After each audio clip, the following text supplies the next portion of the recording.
Ramesh sir please. அதாவது இன்றைய காலகட்டத்தில் ஒன் இந்தியா ஒன்றே கொண்டு வர்ற கட்டாயத்தில் நம்ம இருக்கோம்.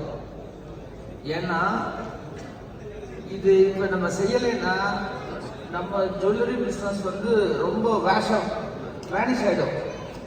அதாவது இன்னைக்கு வந்து ப்ராஃபிட் இல்லை, செலவு ஜாஸ்தி இருக்கு, யாருக்குமே ஜுவல்லரி பிஸ்னஸ்ல ஹாப்பியா இல்லை.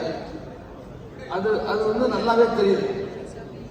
ஏன்னா ஒரு 3% ப்ராஃபிட்டாவது இருக்கணும். அப்படி இல்லாம நம்ம கட்ரோட் நமக்குள்ளாரே சட்டை போட்டுட்டு நம்மளையே நம்ம வந்து க்ளோஸ் பண்ணிட்டு இருக்கோம்.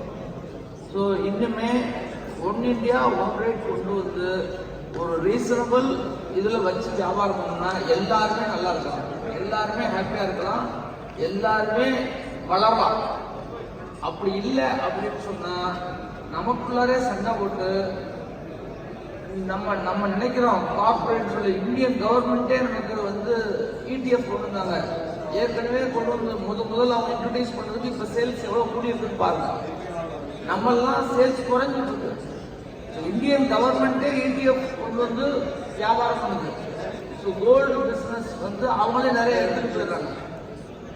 அதே மாதிரி மியூச்சுவல் ஃபண்ட் சகிக அது வந்ததுக்கப்புறம் அவங்க எவ்வளோ வியாபாரம் பண்ணியிருக்காங்கன்னு பாருங்க.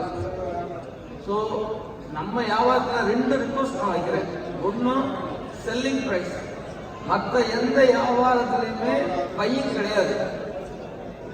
ஃபோன் வித்தது தான், டிவி வித்தது தான், தங்கம் மட்டும்தான் திருப்பி கொண்டு வந்து நம்மளை கொண்டு வந்து படம் கேட்குறாங்க.